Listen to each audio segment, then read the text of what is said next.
Now welcome to another edition of News from Naboo with Thor's Lightning Takes. And let's get right to the news. All right, before I get into our bigger discussion today, yesterday we talked about a Mandalorian character going from the Rebels. Well, a Clone Wars character. Yeah, going to Mandalorian. Yes, then we got an official casting kind of announcement from Deadline that we're going to have Rada the Hutt. Yep. Well, I have another casting announcement that came out of Deadline. You were just complaining about we weren't getting any news about casting. Yes, but it was interesting because this one says that Johnny Cohn, he was in the Shadow Council from Mandalorian Season 3. He will be in the show. That has some implications. Oh, and who did he play? He played one of the Shadow Council guys. Which? I don't remember which one. Well, you said that could have implications. That made it sound like he played... It tells you that they're going to have the Shadow Council will be in there. Okay, More members of the Imperial Remnant, which could possibly have a connection to Thrawn. Remember, half the council was like, we're waiting for Thrawn to get here. Yeah, and the other half is like, no, we don't need Thrawn. No, we got Gideon, we're good enough, yeah. Yeah. So, which side was he on? Is he on the Moff Gideon side, or is he on the Thrawn side? Is this going to give us our introduction to Thrawn through the movies into the regular universe, because he was in a different, place? Yes, a whole different galaxy after the events of Rebels. Mm-hmm. So this could have some big implications as to what we could be expecting out of the future of the Mandoverse. Yeah, I'm expecting some bigger pieces of a bigger puzzle to start really falling into place. Something that could maybe hook people who went to see the movie to come to Disney Plus. Yeah, exactly. Yeah. So because it's going to be interesting. Yeah, I do think we are building, again, to the Mando culmination Dave Filoni movie. I do think they will wrap it up sometime in the not too distant future. Like I said, this could be the revival of Mando. I mean, he kind of suffered a bit in season 3. He suffered in season 3, yeah. Bringing him back to his roots, doing this kind of solo-type adventure. This could bring us back to a new era for Mandalorian. Or, who knows? We don't. Yeah. I mean, we don't know what, Pedro Pascal has. I think that has a lot to do with the future of Mando, right? Well, he is what does Pedro want just the to voice, be paid? Though. Sure, but... And, a voice modulator on somebody else, and that's all you need, really. I suppose. Mando's voice changed a little. I mean... That's as far as it needs to go. Sure, I don't know... If Pedro Pascal is going to, be irrational about how much maybe he wants to be paid, or maybe he just doesn't have the time and wants to abandon the role and they have to do something else, I'm cool with that. I'm just curious what his position is. With his voice being so heavily modulated, like I said, we may not notice a huge difference in the voice anyway. It doesn't sound 100% like Pedro Pascal. Yeah, but what happens when the helmet comes off? Because maybe it just doesn't anymore. I thought we were moving past that. Go back to the Judge Dredd era where we... Yeah. Well, we didn't move past that. We didn't say you couldn't. They just have a way to put it back on. Yeah, you can just go take a bath. Mm-hmm. All right. Should we move on to the other piece of news today? Sure. We had another Acolyte actor come out with something to say. This is where everybody clicks away because no one wants any more Acolyte stories. Well, this one actually surprised me because this comes from Jung-jae. He's out doing interviews right now with Vanity Fair because obviously Squid Game Season 2 comes to Netflix right after Christmas. Hooray! Might get slightly better ratings than The Acolyte. Slightly? Yeah, that's going to blow that out of the water. So he took some time and they had him reflect on the backlash against The Acolyte.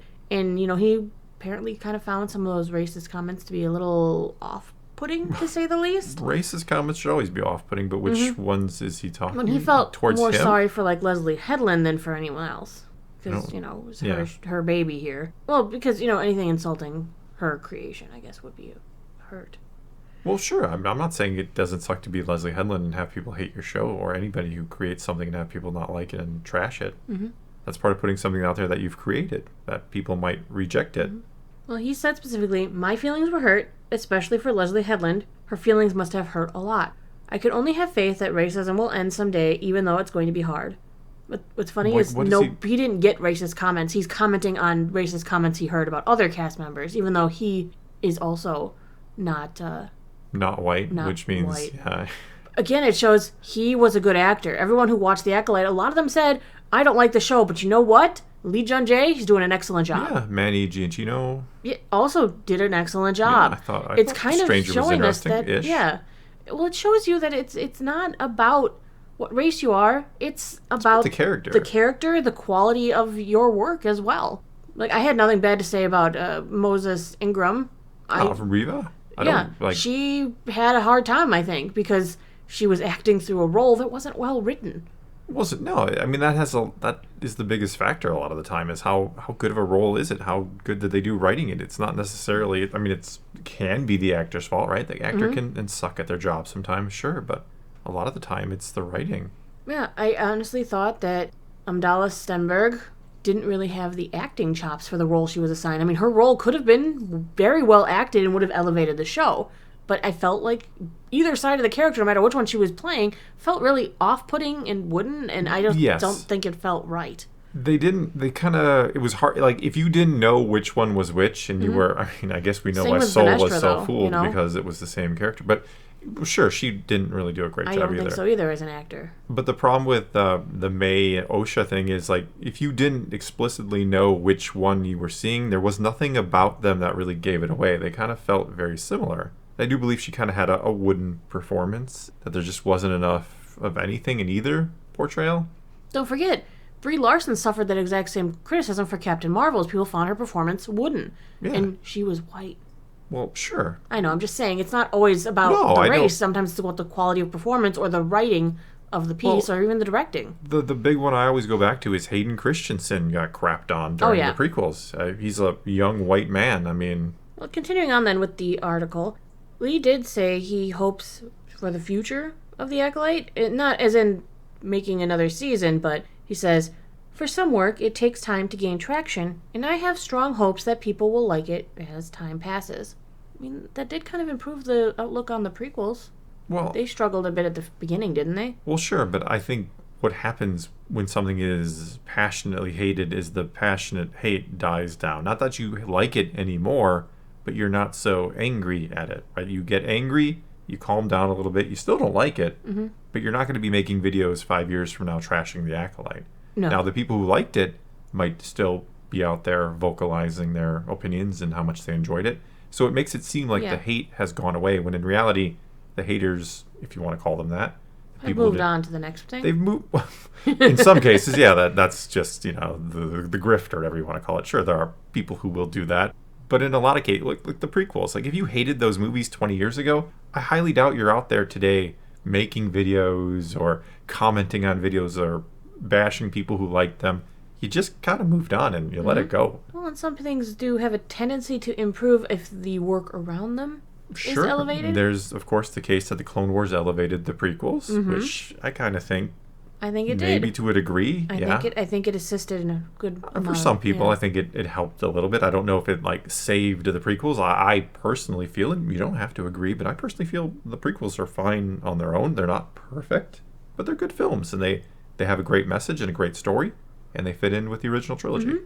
The last thing that Lee Jung-jae went on about is he kind of talked about if he ever felt like the fans and stuff are getting burdened about fans getting intrusive or obviously trashing on him or something. He said, then I should quit my job. I shouldn't think that way in dealing with fans. Fandom comes along with my career. This is the nature of it, so I can't take it for granted. No matter what, I'm always thankful.